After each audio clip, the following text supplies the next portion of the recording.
Hi, everybody. Welcome. It's great to have you just before the U.S. Holidays begin, and I'm pleased to again welcome you to another iteration of AI in the enterprise. Um, and I'm delighted that we have Fabio Luzzi with us, and I'll be introducing him in a second. Just in terms of some housekeeping. Um, we encourage you to, this is not run as a webinar, but as like a, roundtable conversation and discussion. And so please mute your microphone, but, have your camera turned on. If you have any questions whatsoever, just post them in the chat and then I'll, weave them into with Fabio along the way. As discussed, we're recording the session both as a video and also later as a podcast as well. Just a heads up, our next session for the year is going to be on Thursday, December 10th. And we're going to have Caroline Sherman. She's the Chief Product Officer and Managing Director of Strategy at Quantopian. And, you can always give us suggestions and feedback for the series through our Slack list, which we'll let you know in the communications after this.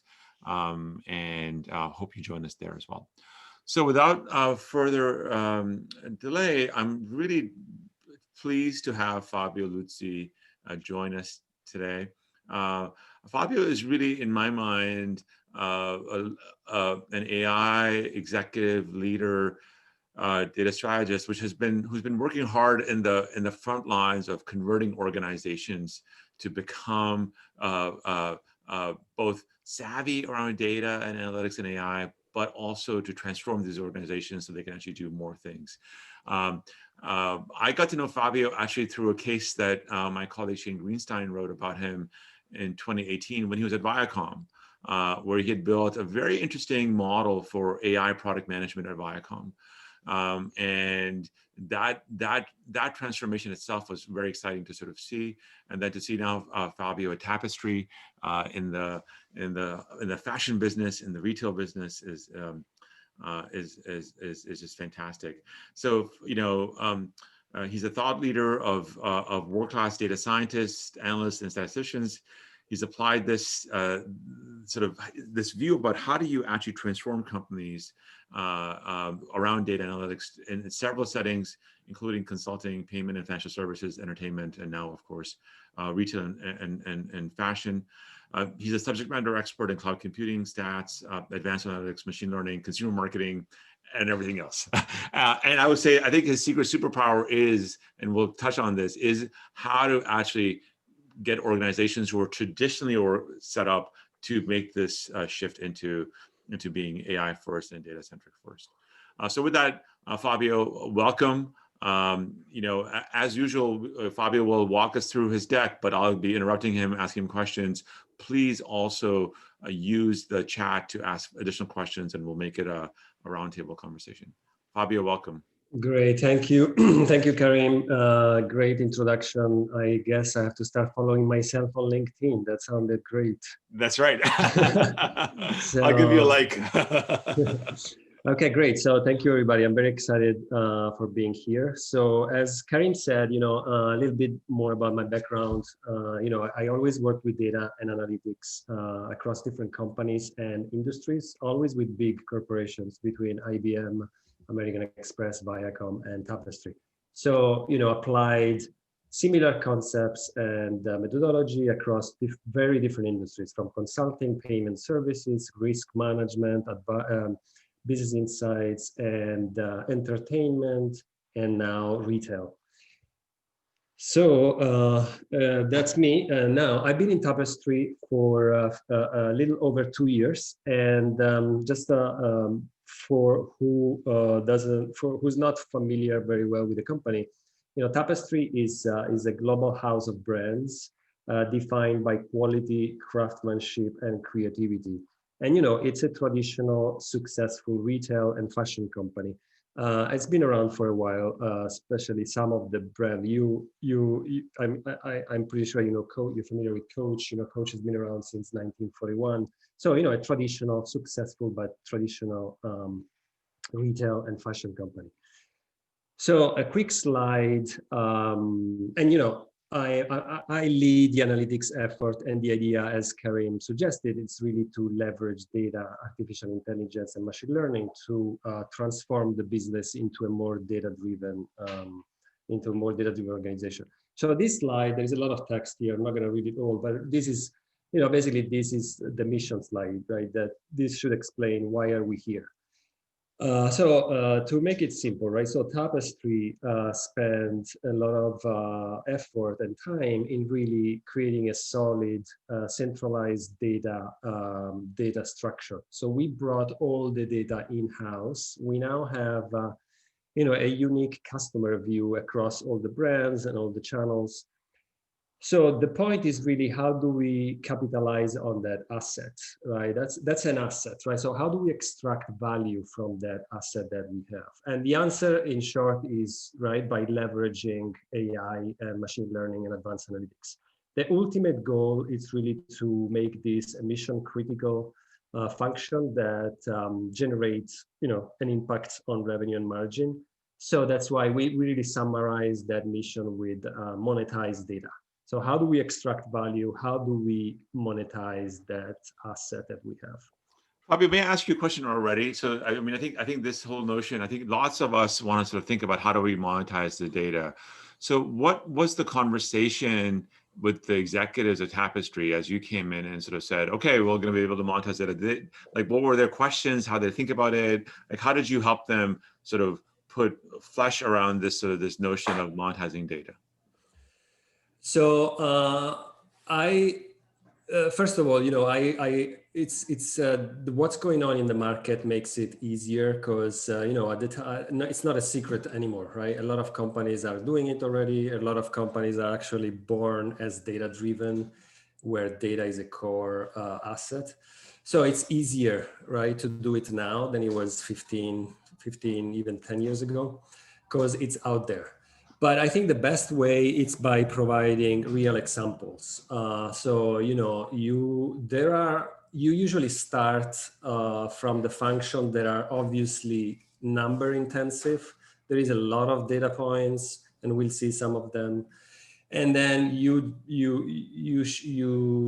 it's obvious that for some of these functions that are traditionally run, the risk is really to leave a lot of money on the table because the way they are traditionally run is not efficient, because people have to take thousands, if not more, of decisions on a daily basis.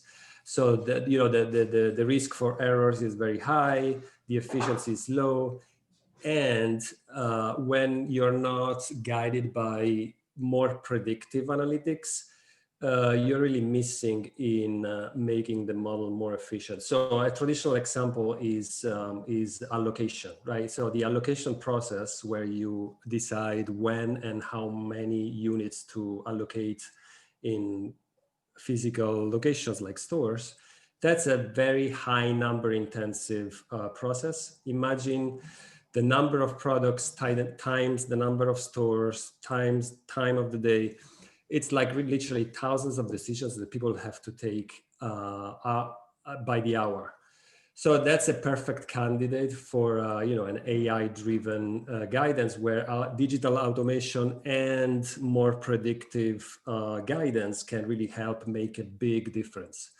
So you just bring up examples like that, and then from there, you build pilots and you start showing real examples from real experiments, and from there, then once you have one working prototype for one example, it's easier to expand to other business processes. Fantastic.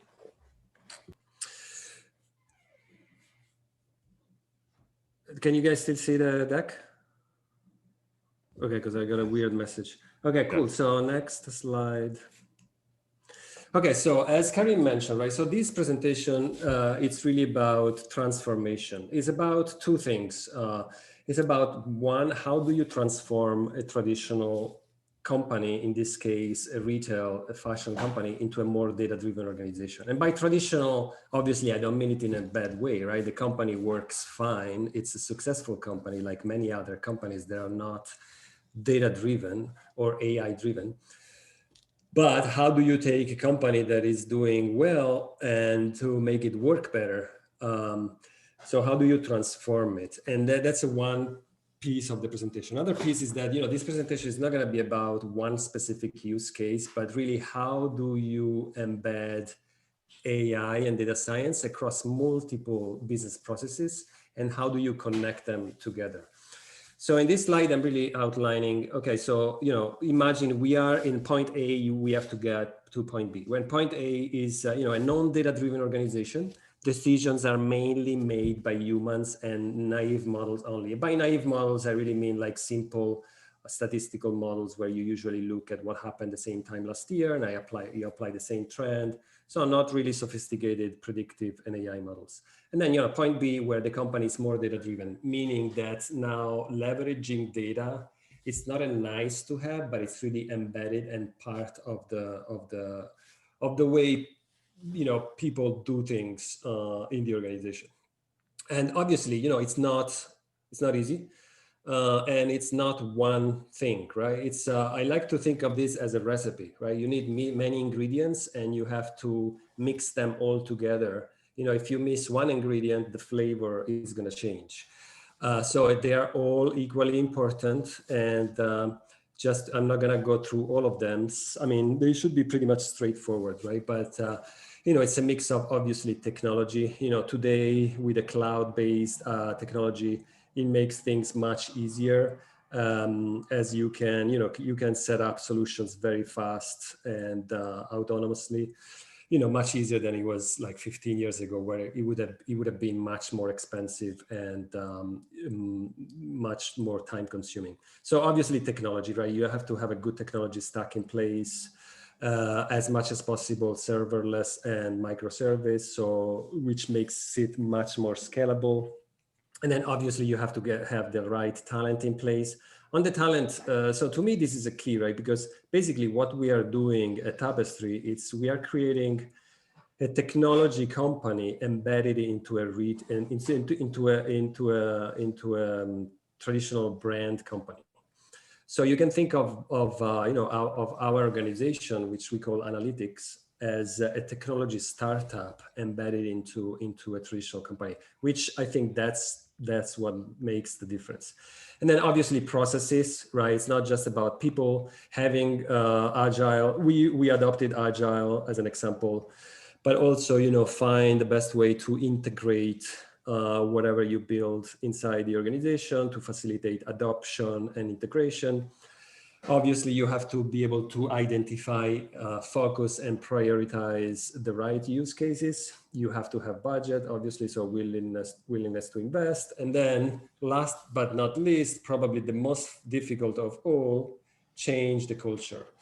So imagine, right, the company's been around since the 1940s. So people has been used to do things in a specific way, which is not a bad way, right? Obviously, the company is successful.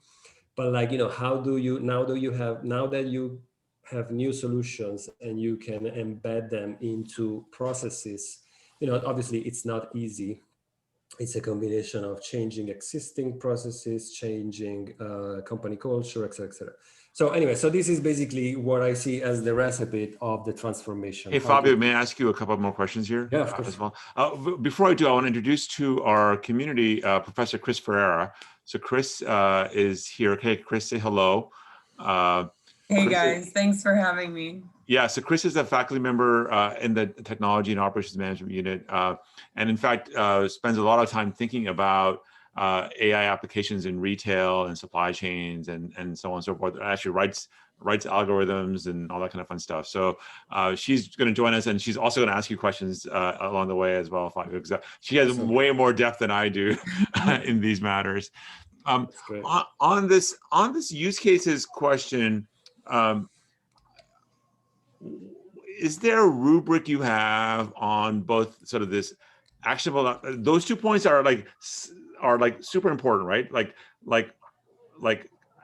applications with clear outcomes and then a prioritization framework. So what has been your experience in just even doing this? Because I find many companies struggle with sort of generating use cases, or because their imaginations may be limited, they may not even know what's possible. So what have you sort of found as useful there, both on the use case generation, but then also how do I rank and stack them? What lessons do you have? That is a great question. So let's put that question in the framework of transformation, right? So we are in the process of transforming an organization. So having that in mind, I have to show, you have to show quick wins soon. You want to show that it's going to work as soon as possible. So usually when I start doing this, I try to identify those use cases that are easier to implement and they're not too invasive, too disruptive. Because if the use case is too disruptive, then you create a lot of discomfort. So usually I start by identifying use cases where you don't really change the way people do things, but you make them better. And the result is clear. So in that case, the adoption is much easier. People just see how now their work that didn't really change much, but it's better and the results are better. So that's the first thing that I would mention, right? Given that we are in this transformation and people, in the beginning could be skeptical because, they're spending money and they're investing and they want to see results fast. So usually I tend to identify use cases that are not too disruptive, but where the outcome is going to be clear. But then obviously, once you have all the use cases, some use cases are going to be more, they're going to be a clearer impact, a more direct impact than others. Some use cases have more of an indirect impact. So obviously you try to give priority to use cases that will have a direct and sizable impact. Like, for example, allocation for retail. We're talking about retail here and we'll see more later, but like allocation is a clear example where it's easy to set up an experiment, A/B test, so it's easy to measure the outcome. And other projects are less easy to measure, like market segmentation, right? So you identify customer profiles. Okay, so obviously downstream, that's going to have a lot of impact because that can be plugged in across multiple processes, but it's going to take longer and it's going to be more difficult to measure the outcome. But anyway, so once you have all the use cases, our prioritization framework is based on two main factors. One is easy of implementation and one is potential impact. So, usually we tend to prioritize use cases that are easier to implement, faster, but they have high impact. So just again, to give an example, and we'll see more, again, allocation, it's obviously it's not easy, but it's easier to implement than, a forecasting model to inform investment guidance, like the buys. So that's the framework usually, is easy of implementation and potential impact. That's the framework that we use for prioritizing. Did I answer your question? Okay. Sorry, it was a long answer. Great answer. I thought that was great. Fabio, I have a quick question to follow up on that. When you talk about kind of the ease of implementation, are you primarily thinking of it from a technical perspective? So from the, I guess what you have in the first two blocks here, the technology and the talent, or are you thinking of it more in terms of the culture, right? So if you're gonna do a pricing implementation, maybe the technical way that you would solve a pricing project from an analytics perspective is relatively straightforward, but from a culture perspective, you're taking away kind of a core part of the buyers or merchandisers' responsibility that they're proud of and have experience with. So how do you kind of think about ease of implementation from the technical side versus the culture side? That's a great question. So if you would have asked me the question maybe 8 years ago, I would have said technical, but I don't believe that anymore. Actually, the technical piece, it's the easiest. Building models, if you have the skills, it's not difficult. The difficult part is changing the existing processes, changing the culture, facilitating adoption and implementation. So I would say it's 80% the culture, let's say culture, but it's a combination of processes, people, etc., and 20% technical. Actually, and that's exactly why we have a UX team. Within my organization, we have a UX team, because the research phase of the solution, it's what it takes the most time. 80% of the time we spend on a project is on research, mapping out existing processes, identifying gaps and opportunity for data-driven solutions, and then, building mock-ups, building prototypes. Then once it's ready, you give it to the engineers. 2 weeks later, you have it. So I guess the answer is 80% the culture and 20% the technical piece.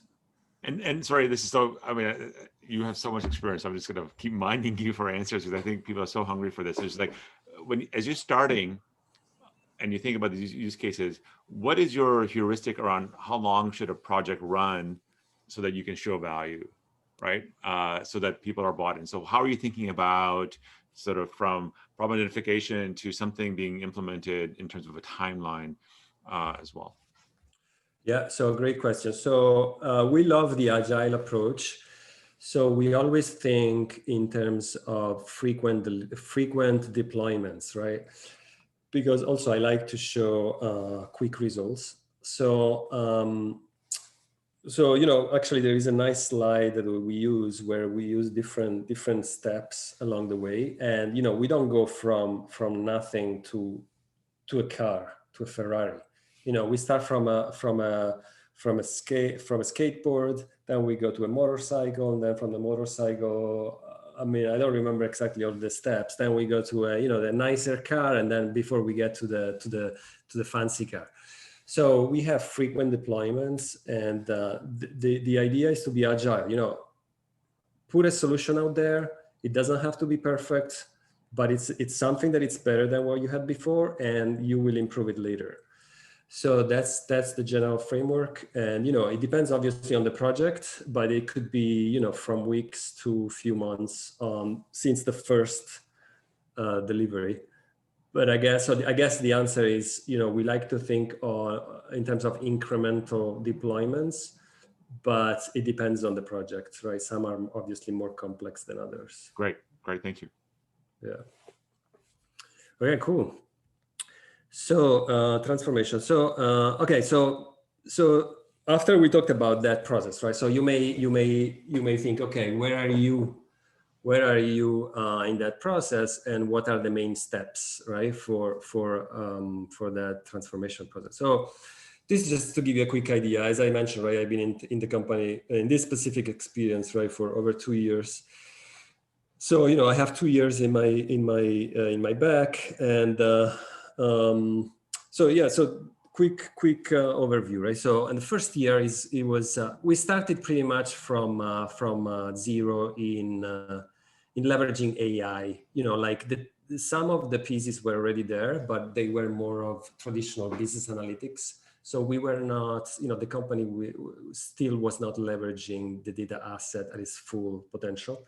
So we started by developing really the structure, the technology skills, building the team, organizing an operating model, and then obviously, growing the team. So recruiting talent, which is difficult in the beginning, right? Because you don't have, not everybody is willing to join an organization at the beginning. So in the beginning, it's more difficult. And then, obviously you have to start socializing the mission, and you have to start building the strategic partnership. And as I mentioned before, start delivering on quick wins. So that was the first year. So really start working on the foundations, which is a combination of technology, skills, and relationships. And then, the second year, it's time for action. So you have to start, we start showing the value. So the idea was to deploy solutions with a sizable outcome. So, we already proven, we work with finance to certify the experiments. and the outcome, but we generated X amount of millions in incremental revenue from a few data science projects. So the value it's proven at that point, and it's tangible. And then it's really starting solidifying your roadmap in terms of use cases and aligning on it at executive level, so everybody knows this is a strategy, this is what we're going to focus on. Now let's go and do it. And so the second year is more about start really delivering. It's mostly in the form of prototypes, not fully developed projects, and then defining a strong roadmap. And then now we're ready to run. We have a strong foundation for all of the above: technology, people, use cases, relationships, tangible outcomes. Now we're ready to run, so we're ready to scale. So it's more about going into an agile cadence. We know exactly what we have to do, and then keep spreading the culture and keep solidifying those relationships and showing together, like as a cross-functional team, the success stories. And then hopefully soon we'll be able to fly, and we can say then we will be data-driven. We will have reached data-driven maturity. So it's more about, okay, now we have it. Now we do have a clear competitive advantage, a clear intellectual property that really differentiates us with the competition.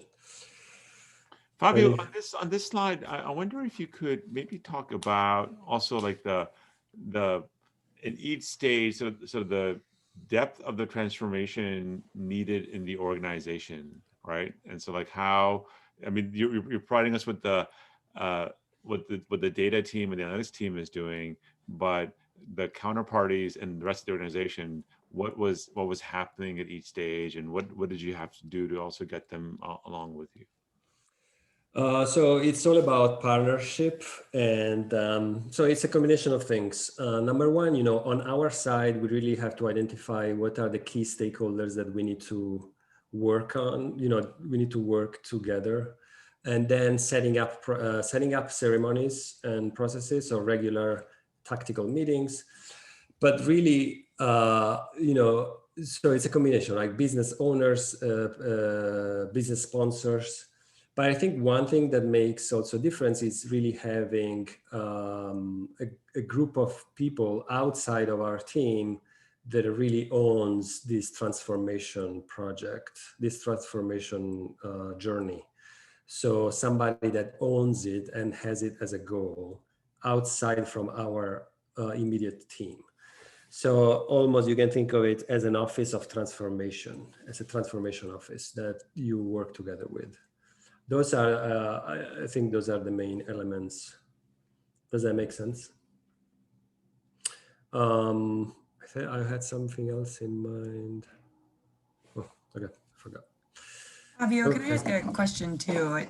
Obviously, it's relatively early on in the journey at Tapestry to move towards a more analytics-driven organization, but it sounds like in the FY19, FY20, you guys have done quite a bit already in terms of thinking about use cases. It says deliver on quick wins and defining, developing prototypes. Were there any use cases or things that you've tested, or even just prototypes that didn't work out, that weren't successful, and that you've since abandoned moving forward, or had it changed significantly? And if so, why? Like, what were, in your opinion, kind of what were the root causes of why it wasn't successful yet?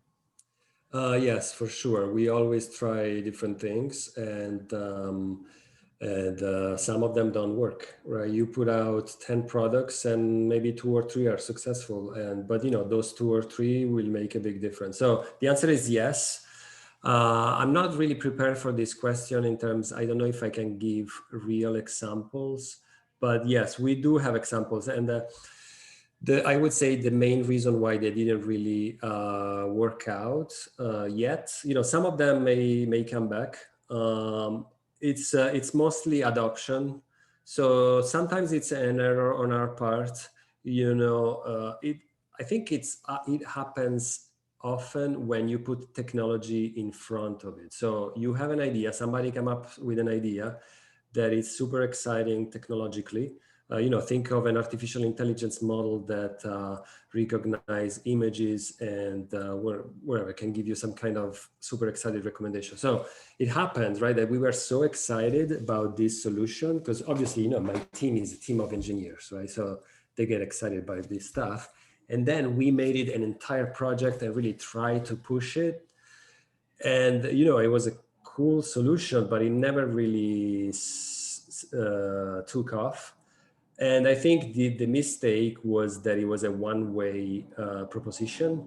We really didn't do our due diligence of doing the research up front to really find out that this was a needed solution in the company, which, it was not.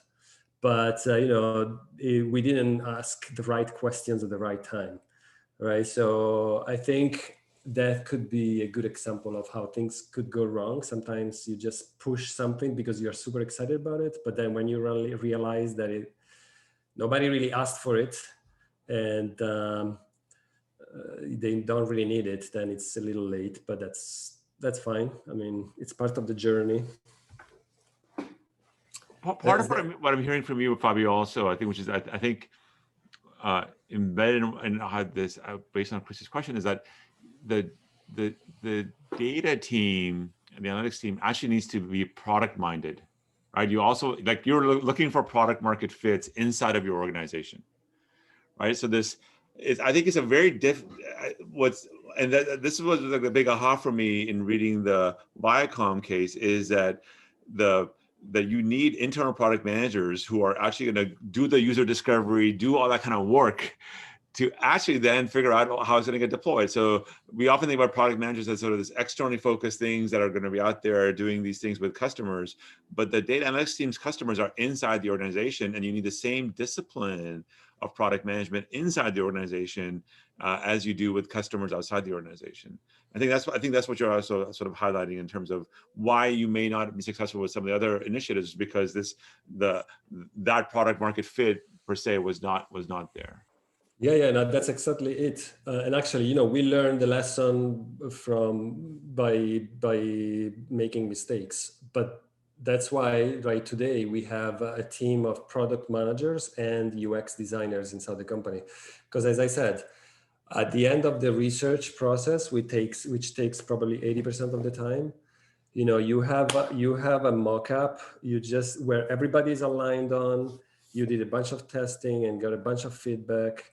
You reiterate on it, like a bunch of times. Now you just hand it over to the engineers. They know exactly what to build, and they just build it. So it's not only more efficient because there will be more adoption, but it's also because it makes it much faster to build. Because now the engineers just get a spec of exactly what they need to build, and they just go and build it. So you minimize the back and forth between the users and the engineers, right? Once the designers did his job in building the mock-up and the prototype, the engineers can just build it. So yeah, so that research up front, it's key. And we learned a lesson. Yeah, I keep inviting people on our virtual roundtable to keep asking questions as well on the way. Okay, great. Yeah, let me know. Good. Okay, cool. So yeah, so I mean, we don't have many slides, so hopefully we'll have a lot of questions. So I mean, this slide, it's the obvious slide, right? So you cannot really do any of the above if you don't have data. So the beauty of Tapestry, it's that we are for the most part direct to consumer, so which means that we own the data, right? So, and actually this is one of the two reasons why I really liked these opportunities. Reason number one, which is in this slide, is that it's a data rich environment. There is a lot of data. A lot of it is obviously core from the business, but then because the core data is good, you can enrich it even further by appending it with extra information from other sources. But yeah, so, obviously at the center of it all, there is an enterprise data lake, which we think of it as a single source of truth across the company. and we have a single, customer view across brands and across channels, so we can connect the dots. And yeah, so, obviously you do different things with it. Here I'm highlighting on the left decision-making and strategies. So, you can use the data to monitor, to explore, to forecast, and to plan. But then once you have the solutions, you can plug them in, leveraging API technologies. You can plug them in to different endpoints, stores, online, or third-party, you name it. So yeah, so the centerpiece of it all, it's obviously the asset, right? The data asset that we've been talking about. So that's one of the reasons why this experience is fascinating, because it's data rich.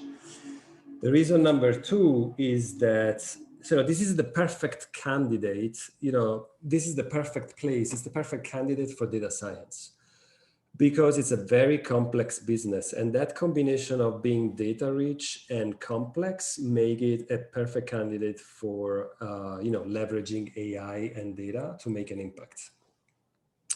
So here on this slide, I'm really laying out, trying to make it simple, where it is that you can leverage AI, machine learning, and all that fancy stuff to make a difference in the company, right? So we're talking about retail and fashion, which is super complex. We think about that green line on the top as a concept to consumer journey, right? So from when the product is designed to when the product is available in the stores or online, there's a lot of steps that happens in between. And there is a lot of opportunities along the way to make processes more efficient and more predictive, so more accurate, with a more accurate outcome by leveraging, AI, data, et cetera, et cetera. So, I'm not going to go through all of it, but, this summarize it. It's obviously more complex, right? But you start from the design. So you need to decide what to build in terms of design, what to design. So you need to understand what's going on. Obviously, we're not here to replace the magic of humans.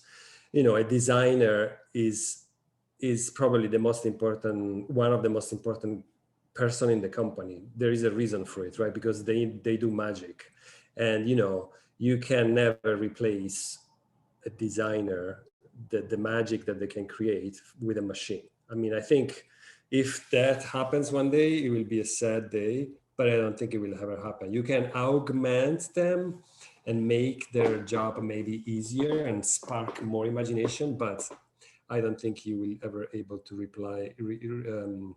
replace a designer. But anyway, so you can inform their processes, right? Their design briefs by making them more customer-centric, by helping them with, forecasting, gathering customer feedback, and embedding all that stuff into their toolbox that they now have available to inform their design briefs.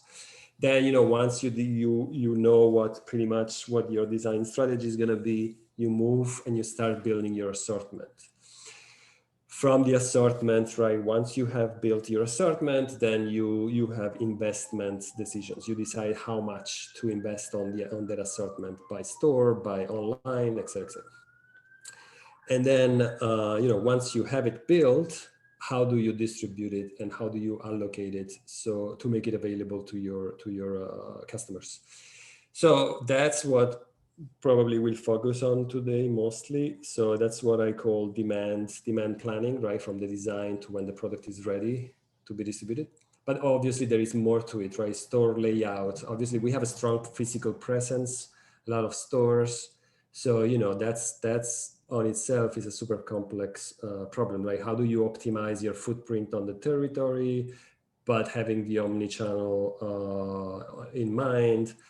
And then obviously the sales piece, how do you optimize the way you talk to your consumers? So creatives, when to talk to them, how to talk to them. So CRM marketing, et cetera, et cetera.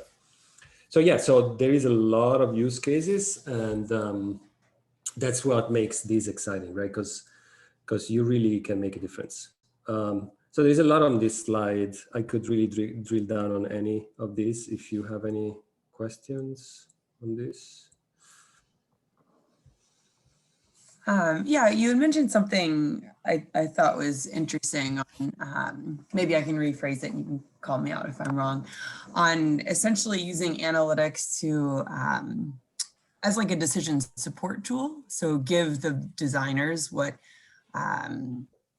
additional information that they might find useful when they're going through different stages of this process versus more of a kind of fully automated type of a tool. I'm curious your thoughts and kind of your strategy around when you're developing use cases and when you're ultimately rolling out. Do you do those in like a sequential manner? So are you, focused more on, all right, let me see if I can build a decision support tool for designers to help them do process X with the ultimate goal of taking more and more of that and moving it more towards an automated pattern? Or are you more in the camp of let's develop a bunch of decision support tools to help the kind of human talent within the organization? So yeah, it's a good question. So I guess it's a combination, right? So ideally, you build solutions that are connected to each other and then eventually can be plugged in across different processes. So, actually, we have slides about this later on, but, there are some foundational solutions that can be leveraged across design, across allocation, across buying. So ideally, you build an ecosystem of AI-driven solutions that can be plugged in across different processes. But it also happens that a stakeholder comes to you with a specific question that it's more of an isolated solution. So I guess it's both. But to me, the way to really transform the company is by thinking of this holistically.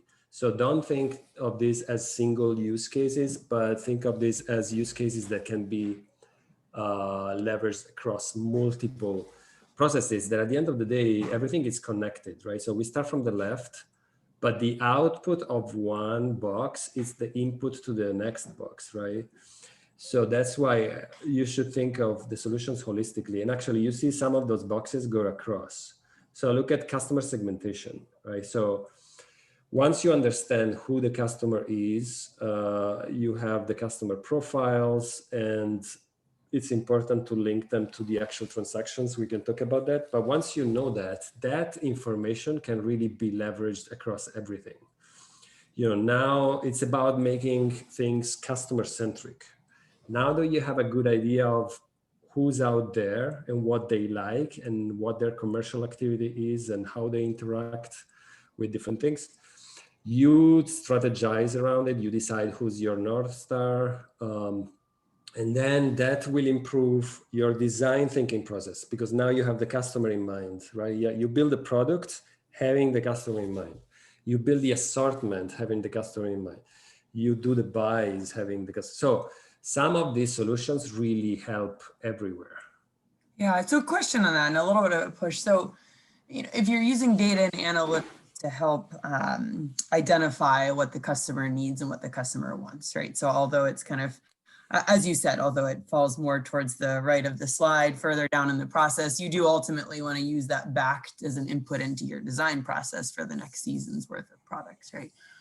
Now, if your data and analytics kind of tools that you might be building are suggesting that you go in one direction, but your designer for that category wants to go in another direction and has a different kind of design aesthetic in mind, who wins, right? So at some point you're going to have a clash of kind of what an algorithm is going to be recommending versus what a designer is going to be recommending, and how do you kind of reconcile those two different viewpoints?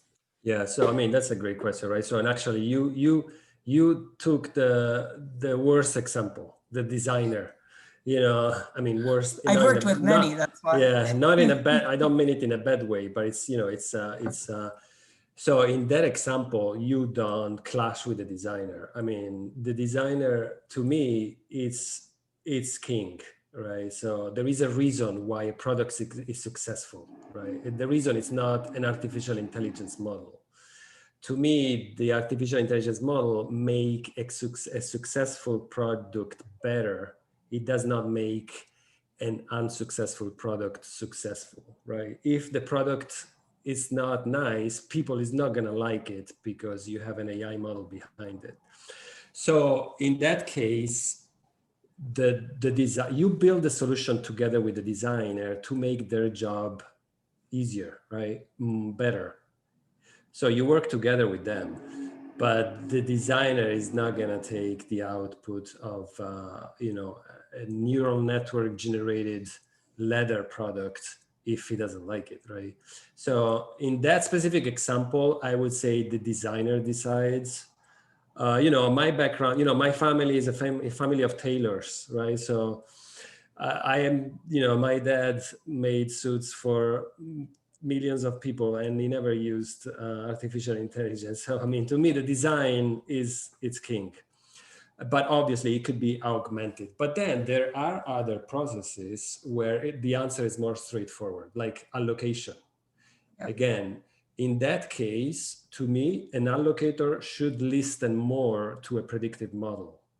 Then obviously these people have a lot of experience that they've been working allocating millions of products on a daily basis. So they know, right, what they need to do.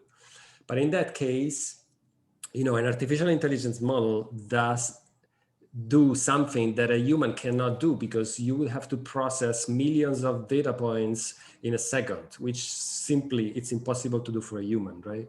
So I guess the answer is depends on the use case. For some use cases, it makes more sense to substitute the manual process with a more predictive and analytical one. In some others, it makes less sense. So, the design product example is at the extreme to me. You could help a designer choose a fabric pattern by having an artificial intelligence model, by having a neural network generating millions of patterns in a second. So now he has a lot of patterns to choose from, right? But at the end of the day, he's the one that's going to choose which one he likes, right? So, I mean, I hope again, a long answer. No, it's great. Yeah. It's great. I just want to be mindful of time. We have 10 minutes left. So maybe, Fabio, you go through your slides and then we'll take some questions.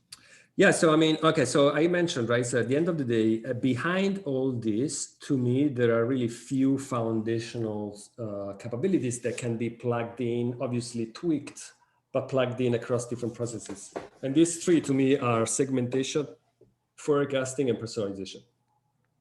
So segmentation, it's really across customers, stores, and products. So it's about, identifying customer profiles and understanding how they interact with your products or competitive products or any other thing, right? So understanding their commercial activities. Obviously stores, you want to group stores based, and everything is connected, right? So now you're grouping stores, but you have the customers in mind. So now that you have customer profiles that help you group stores better, because at the end of the day, you want to group stores based on the demand around that location. And then products, like especially in a business where there is a lot of newness and you're constantly innovating and creating new products, it's very important to identify similarities across products so you can group them together, especially to improve your forecasting. And then forecasting, so behind a lot of those use cases that we looked at, so, even design, design, assortment, the buys, and allocation. Behind that, it's all about forecasting. Obviously, it gets easier as you move from the left to the right. Like it's easier to forecast when you're here than when you're here, because the design happens months before a product is actually built. So as you know, it's very difficult, if not impossible, to forecast statistically months in advance. So that forecasting gets easier as you move to the right, and you probably have to use different methodology. When you forecast trends for design and assortment, you probably use different methodologies than when you forecast 8 weeks in advance. So, and then personalization, obviously, right? So we have to be customer centric. So always have the customer in mind. Not everybody is the same. People have different tastes. They have different price sensitivity. They have different needs. So really understanding how to talk to them and what to offer to them based on their propensity. That's also important. So those are the three, what we call the three foundational AI capabilities that can be used along the concept to consumer journey. So if there is no any question, so I mean, what I was going to do next is really just focus on the demand planning piece across the concept to consumer. So really from the design to when the product is ready to be distributed. And just to make it more practical, I put together this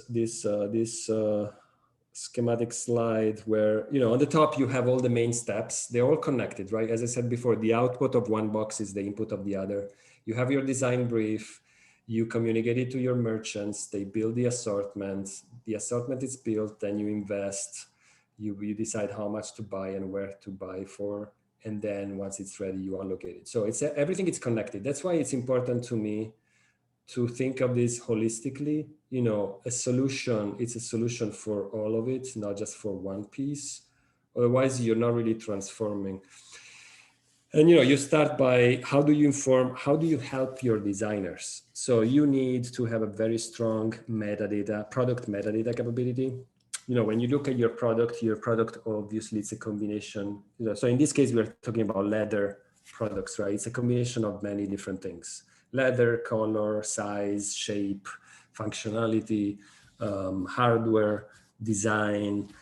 So it's a lot of elements. So you want to be able to extract all those elements and structure them into data points. Then, you know, customer segments, you want to identify who the customers are, who's out there, and what's the overlap between what's out there and what your offering is. So to identify white space, etc. But then the important thing is that, you know, the market segmentation piece should not be a one-off study.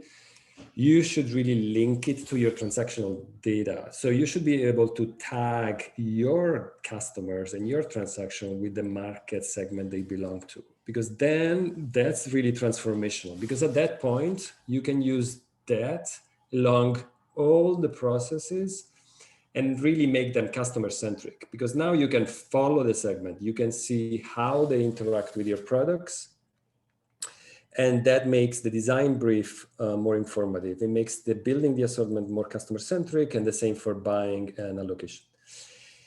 And then, you know, so some of these elements become data points to make your door profiling algorithms better, right? So when we group stores into tiers, now we use the market segments that are linked to the database as data points, right? So this is now more predictive and more customer centric. And the same door profiling, it's now used to make your forecasting model more precise.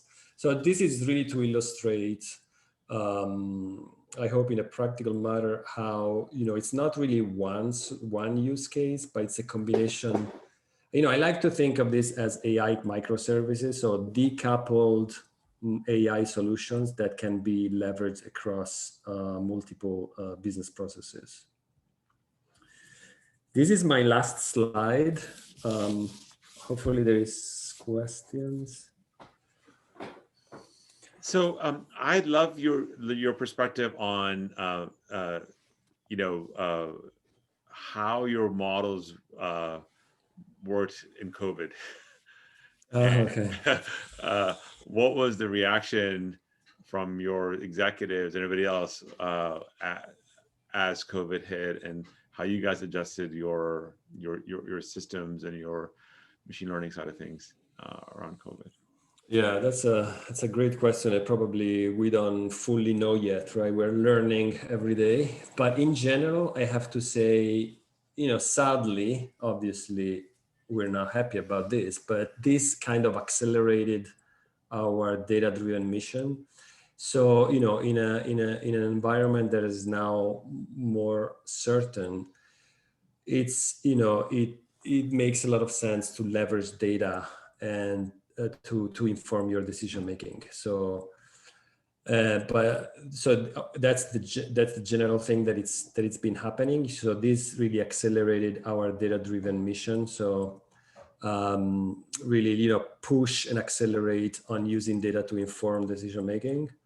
But then obviously there are many other things that happened, right? So obviously our predictive models, we had to change a lot of methodologies because there was a gap literally in our data feed because we closed stores as many other companies for a few months. So we had to recalibrate some of our models and wait for stores to open so more data would come in. So basically, when we talk about methodology, we now have a COVID factor, right? That is an extra data point to help with forecasting, etc.